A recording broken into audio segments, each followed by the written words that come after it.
Good morning, everyone. How are you today?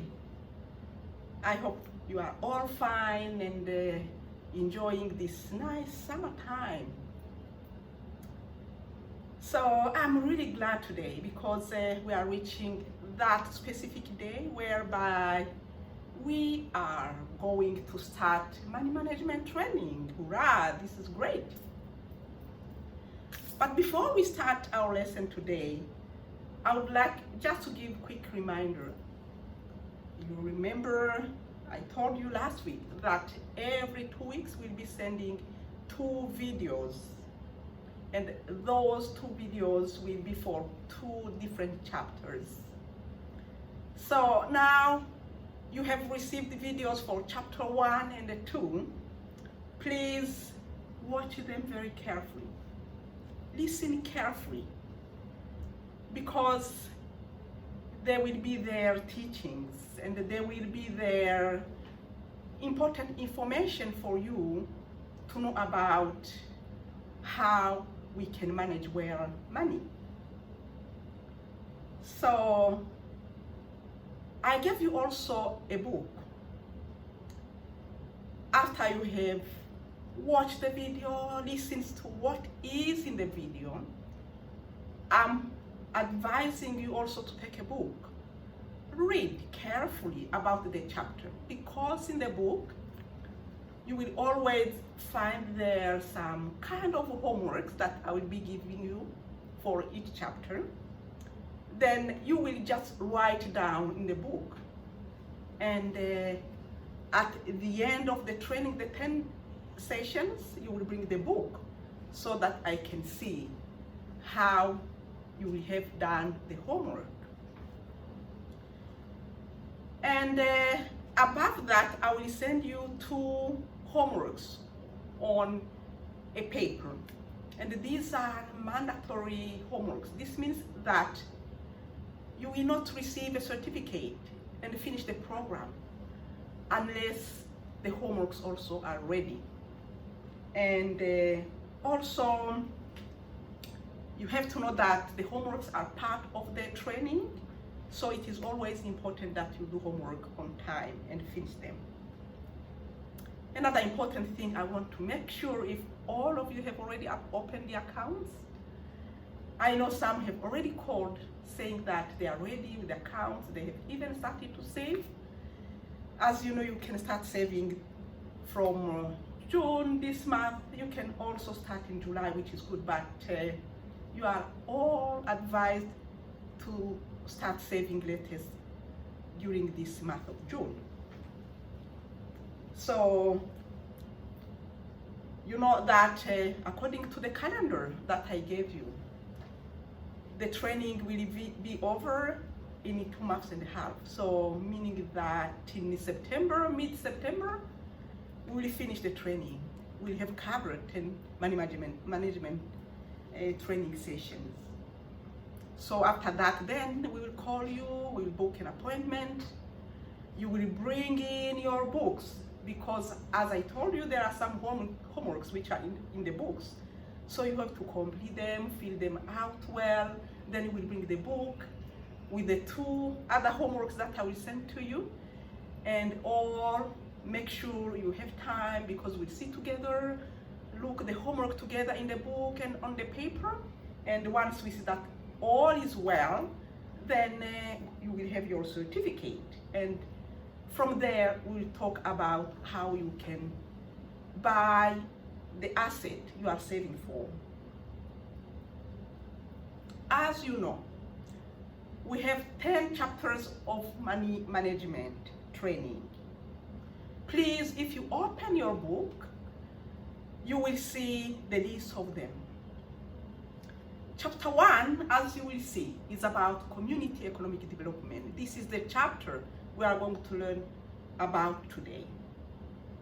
There we try to see what is community, and now see community economic development. What does it mean? Chapter 2 is about building assets. We have to understand what is an asset. What are assets? You will see that assets are very important things in our lives. So, how can we build them? As the title indicates it. Chapter 3 is about setting a goal and solving problem. Yes, we are new in Canada, but I'm sure we have our goals. We want to achieve something in the future. So now, how can we plan for our future? What are the steps we can take so that we are able to fulfill our plans, our goals? Chapter 4 will be about money choices. Here we want to know, even if we have money, how can we use it in an efficient way? There we have to know what are the priorities, needs, wants, things we can wait for and buy later, but mainly focusing on priorities. Then if we do like that, I think we'll be able to save some money for the goals we're talking about in chapter 3. And chapter 5 will be about gathering information. So, when we gather information, we have to know what kind of information about money. And we have also to organize them in such a way that they are useful, which can help us to move to another chapter, chapter 6, which is about budgeting. Now that we'll be having information which is well organized, now we'll start to plan well according to the information we have. And this is what we are going to see in chapter 6, budgeting, how we can make a nice plan for our money so that it can be more efficiently used and we can fulfill our goals and be able to live a good life. Chapter 7 is about the basics of banking. We are going to look together the banking system here in Canada and see the different types of accounts and try to choose those which fit with what we have, with what we want. We are going also to see in chapter 8 about credit, introduction to credit. What is credit?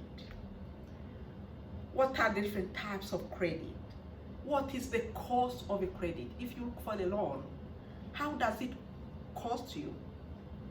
So it is when you know now all this information about the cost that you can decide, I can now look for a loan to achieve a goal. And chapter 9 will be about managing credit and debit. There we will talk about now we received a credit. We have to know how works the interest, simple compound interest. And also we will have a look at credit cards. We have different cards, in banking. And so we would like to know, to distinguish them and to see which one are more beneficial to us. And the last will be chapter 10, and that one will be on investment. Now we are in Canada. Now we talked about budgeting. Now we know we can even have a loan. We will see the criteria, how we can have it. So because we want to invest in something, we are going to share about what is investment and see if you are ready to start to do something and invest your money for something in the future. You may notice, if you go again in your book, see the list of the chapters, that really the first chapters, you may say, they are not talking about money.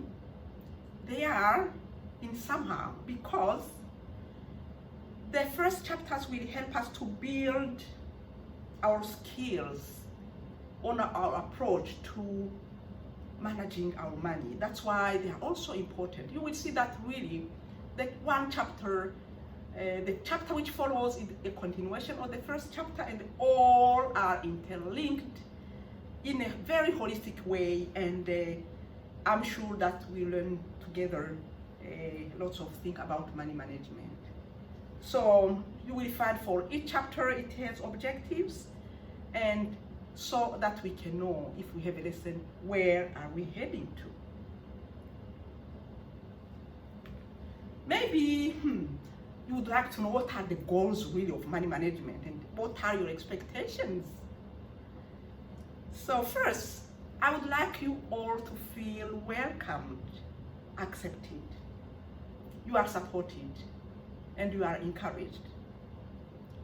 So after the whole 10 money management sessions, now we'll be able to know our community, what is in our community, where we live and how we can contribute to it. And we would have learned how to use our skills to manage money and to share about it with our families and with our friends. Make a nice budget and stick on it so that we are able to save money, so that we can implement our future goals. And we really hope that these sessions, these workshops will be fun and interesting to you. This was just a kind of introduction again, talking a little bit about what is waiting us to see now in the different chapters. Without delaying too much today, as you see, we are on first chapter, which is about community economic development, as you see on the board. Community economic development. And what are we going to learn from this chapter? We believe that by the end of the session, we will be able to identify the ways money comes in the community, how money enters in the community, and how it may live, how it lives in our community. We are going to define CED, Community Economic Development. What is it? And then we are going to list the different ways to increase community economic development. And last, identify ways community economic development can have a positive impact in your life, in my life. To know the meaning is really very important, because if we talk about community economic development, and it is hard really to understand unless we know the meaning of all the words. So here, community economic development. I think the main word community, what does it mean? We have to go deeper and try to understand what is community, because we want it to be developed. We want to be it developed economically so that it can be very useful to the community. And from the dictionary, I was trying to see really what is the best definition about community. I'm sure we have some definitions, but to make it short, I found that community is defined as a group of people living in the same place or locality, or having a particular characteristic in common. You see, we have people who are living together, but they have something important which is common to them. That thing can be that they are living under the same government and under the same district or locality. So for this lesson, we will consider Winnipeg as our community. If you look here on the board, probably you'll see some pictures here of community members. Maybe it can give you a sense what type of community members we have here in Winnipeg. Are there, okay? What do you see there? So, community economic development, what it is a way for people, the people who live in the community, to create solutions for the community's needs, for now and for the future. Again, to summarize it short, community economic development is a way for people who are living in the community. Now we say, we people who are living in Winnipeg, we share things in common. So then all together, we try to be together, to bring ideas together so that we can bring in solutions for our needs. And we don't solutions which can last for now. We want it for now, immediate, short term, and we want it also for the long-term future. And for these to be able to make it, community economic development is using local resources. Because if we use local resources, it may help us to build the local economy. So the resources we have in our neighborhood are used to make and provide goods and services. And those services we are looking for are coming for us to improve our social conditions. How are we living? This is the quality of life of the community, the food systems, the relationship between people living in the community, safety. Look, if we're all safe, so are we, our children, and even adults have access to education, to the health system, to the government services, and to employment. This is how CED is used to see if all our needs are met. If all the resources we have in the community stays within the community, if we increase the resources, that they continue to develop services which are in the community for our well-being. So in other words, there is no way the community can be strong if it doesn't have enough resources. And what are resources? You are part of the resources. People. We are resources, people. Our skills are resources. Our different talents and skills, our ideas, goods which we find in the community, money, a safe environment that can benefit any community member is a resource. So these resources which are used are renewed so that the needs and the needs we have can be met for now and also in the future. We are talking about resources, and we are talking about money which is coming. You know, we have to know what are our sources of income. We have to know that, because the resources are used for really things we need in the community, like transportation. You see, we need so many infrastructures and many services. All this money, we need this money to be in the community so that it can be used for the community well-being and development. So, and those resources should make an impact, a strong impact in the community.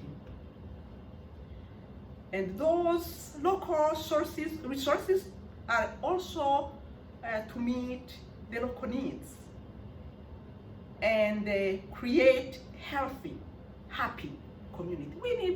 We need to live a happy life, a good life. So these resources, if we put them together, if they remain here in Winnipeg, then we will have a happy life. So let me give you an example. I'm going to give you an example so that we can see how resources can come in the community. Here, as you see, let me say that we are a community, and this is where we are keeping our resources. Let us see the different types of resources we are receiving. So we have money we get from wages, see? And we have money we get from EIA, maybe GST. We have money sometimes we get from tax refund if we refund our income, if for those who have worked. We have money to support our children, etc., etc. Now, let us say that this is where we keep our resources. If we don't keep our resources well, to be used here locally, it may go and use it for things we may buy. For example, if we buy things online, you know, our money is not kept in our community. You see, it will be like a leaky basket where we put money, but you see, it is not staying in the community. You see, leaky basket. The money we have is not staying in the community. It is going outside of the community. And for this reason, as you see, it is really always important that we understand CED, how it works. The money is coming in the community. If we buy locally, we'll be helping the economy to grow. But if we buy things, let me say online, maybe money will go in another country. And if we don't buy things from the local stores which are around us, or even buy for shops, maybe in Canadian shops, maybe money is going somewhere else. I don't know if sometimes maybe for the houses where we live are all the houses for people in Canada. Yeah, it is true that we also consider to use our money here in Winnipeg so that we have our money staying in Winnipeg and the economy will be developed. So another thing for CED, we have to increase the resources. How can we do it? By supporting the business, because if the business grow, then they can create more services and there will be more activities and more people will be hired, they will get a job. Again, you see, if more people are receiving a job, it means that the economy also will be increasing. Greening, let us say greening. When I pass around, I see in different places people are trying to plant some vegetables and different types of plants. So because they say, oh, we want also in our community to be healthy, and we want also to bring in also some local food, and sometimes they also make money. And if we buy from them also, you see, we are increasing also the well-being of the families. So long-term employment is very important so that we can reduce dependency and also increase our self-esteem. Also important is to develop our local skills. Because if we develop our skills, we can have even more income so that we can again build our community in a strong way. So with all what we can do, we have always to bring the young people. Are we encouraging young to be involved in community activities? Are we attending workshops? Are we volunteering so that we can learn, we can have also new skills? We want to be healthy.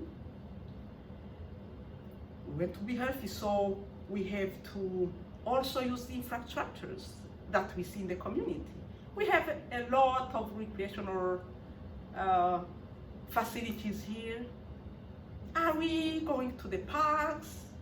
Are we taking our children to enjoy time in the different parks? So all of these are infrastructures, are resources we have in the community which are helping us to live well. We have facilities we can exercise so that we have both physical and mental health.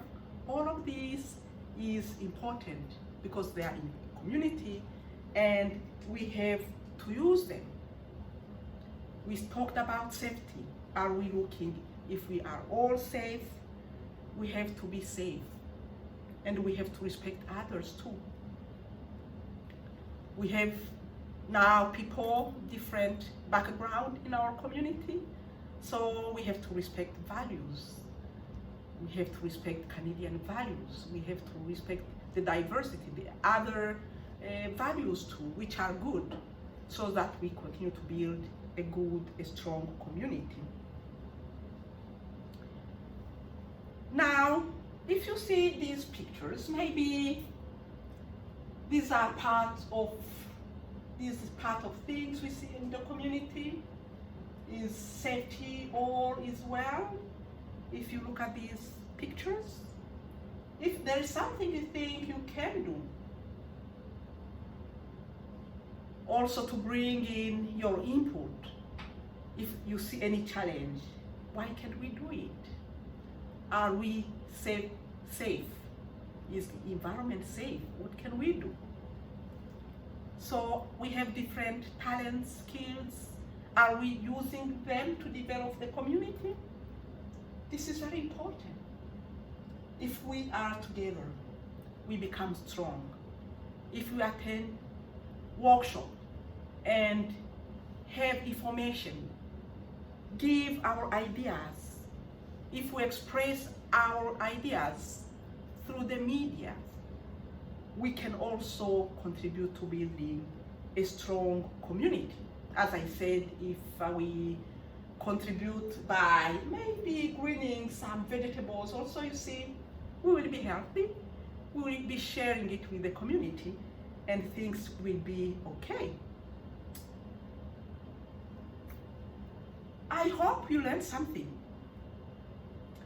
And because as I said in the book, we will find always that there are interesting things when you read the book. I want to give you just 3 questions. All is about what we have already said. Now that we understand what is community economic development, think about these 3 questions. I invite you to think on them very well, and please take a sheet of paper and a pen or a pencil and write down your answers. I will call you next week and we will be sharing about it. The first thing we can ask ourselves, what are some of the strengths we notice in our community? In other words, what are good stuff, good things we find in Winnipeg? When you are in Winnipeg, when you look around you, when you walk around, what do you see is good in Winnipeg? Please make a list. I know it is a long list. Make a list of it. Then you will move to the second one. Also, I would like to know the challenges we have in Winnipeg. Again, take a paper and a pencil pen. Write down the challenges you may be seeing in the community. And the third one, I would like you again to write down the possible solutions which we can bring in to change the situation, to improve maybe what we see are challenges in the community. So we are going to discuss about it. I will call everyone next week so that we discuss about those 3 questions. I think that's all for today. I may conclude again telling you that we talked about community. We try to understand what is community and what is community economic development. And we noticed that to keep resources in the community by buying locally, supporting existing business. We may even bring visitors in Winnipeg, which is really good too. And also, if we are able to attract investors in Winnipeg, let us do it so that we can have more resources in Winnipeg. And then we make sure that all is well, and ourselves, even next generations, will live a happy life. And we also saw that we have to protect the environment, to strengthen the relationship we have with people. Look at people around you, people who are providing services to you. You know, all of us, I know, we go to the banks or a credit union, we have bank accounts, and I don't know if we know at least the name of a person we meet there. Do we know the teachers from schools where our kids are studying? So, do you know your neighbor around you? This is what we have been talking about. Know your neighbor, know who are in the community, so that together we can help one another, support one another, share ideas. And the more we share, the more we build our skills, and the more we have resources, and the more our community, Winnipeg, is strong. So we have to participate, as I said, in community activities, workshops, volunteering, expressing our ideas ourselves, so that our community is strong. If you have again a question, please call me. I think you all know my phone number, which is 204-306-9850. See you for the next chapter. Thank you for your attention. I wish you all have a wonderful day. Thank you.